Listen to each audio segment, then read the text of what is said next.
Put it plain and simply, if you like sports movies, you're probably going to like The Long Game.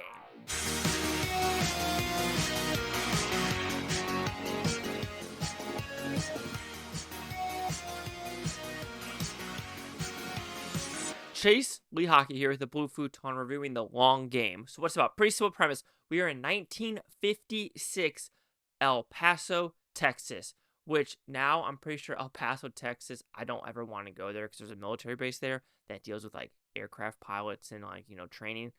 I don't think that'd be a good base. Anyway, this is not now. This is 56, and there are 5 Mexican Americans who are caddies at this all-white country club. And you know what? They actually might be pretty good at golf. So now we have this superintendent who kind of came back from war and loves golf and wants to train these boys as well as bring Dennis Quaid, because Dennis Quaid knows why he's there. They need a white guy to make sure he get into the tournaments as well as these country clubs. And so, will these 5 Mexican Americans be able to win some championships at high school? Let's find out. So, to like this movie, kind of like I said in the intro, do you like sports movies?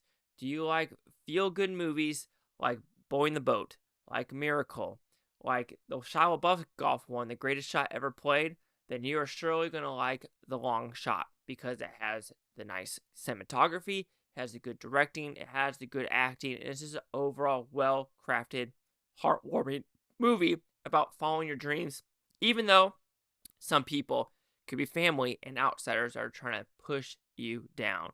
So when we talk about the positives, I do think the most interesting thing I enjoyed about this film was the camera movement. There is, some stationary movements, sure, why not? But there are some interesting movements when it comes to, like, these weird, I want to call it fishbowl kind of lenses.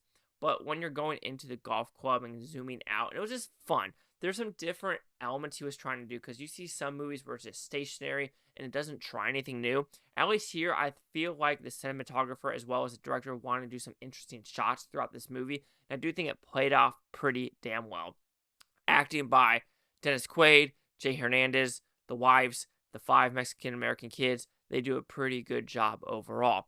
Like I said, there is not a lot to hate about this movie except maybe some pacing issues, and we'll discuss that later. But it was an intriguing movie, and what I liked about this movie, nothing felt overplayed. And what I mean by that, you have a lot of these like sports movies, you want to put it like that, where like golf, of course, hole-in-ones, good putting, good chipping action, getting out of the bunker, good iron shots. Here, there were good shots through and throughout, but there's nothing like spectacular, and that's good, because what I mean by that is like, oh, shouldn't you make a hole-in-one? No one should really make a hole-in-one. That's some rare-ass stuff.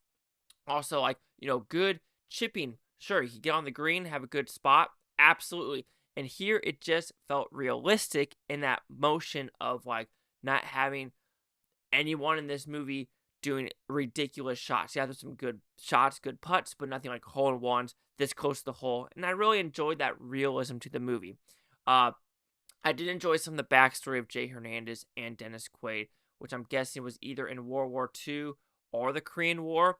It doesn't really talk about it. I think it might have been World War II, but I could be completely wrong. But they do talk a little about the backstory of how these two characters met. It's not like they were just out of the blue character. They were both at war together.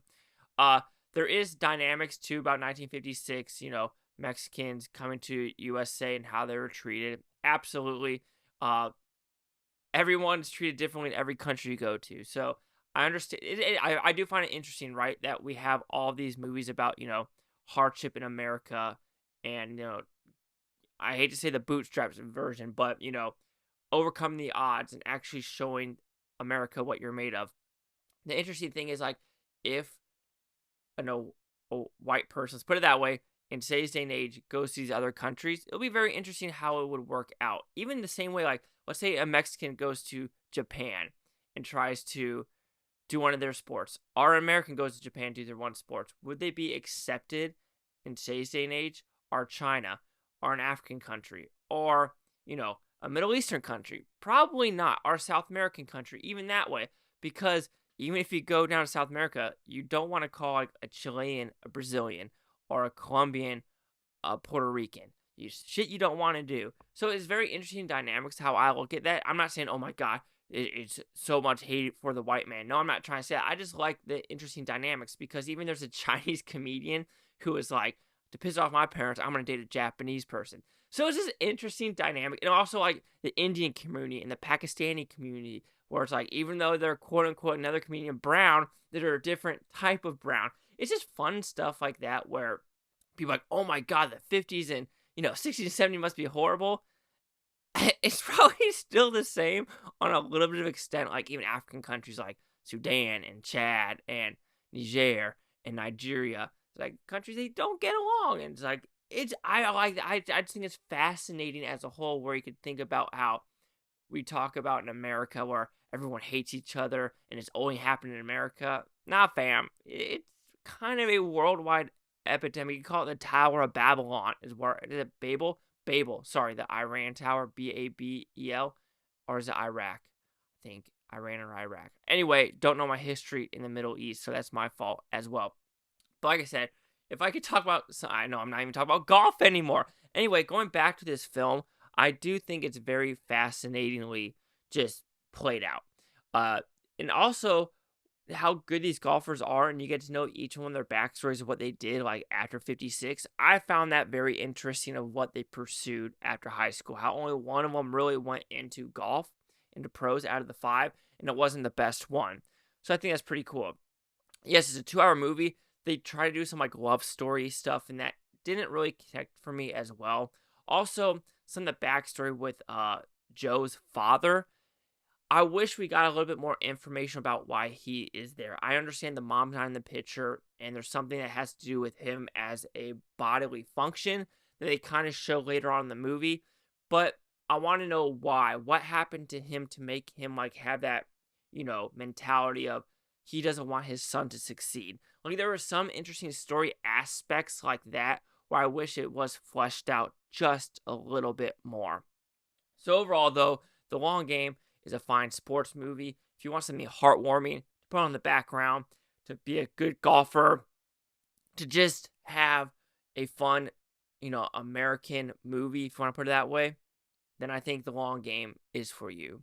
So The Long Game will receive a 3.5 out of 5 Futons, which equals at 70%.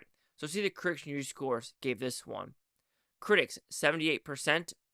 Audience score, 100%. Fewer than 50 for the audience, 23 for the critics. No critic consensus. So there you go. 70, 78, 100. Chase Lock here with the Blue Futon. Like, comment, subscribe. One more things, Futon Utopia. You Blue Futonians, thank you for watching. Have a great day. Now, I don't care if you watch this tape tomorrow, week from now, month, or a year from now, every single freaking one of you. And this is one of the movies that I don't think is going to get a lot of buzz, because there was no buzz.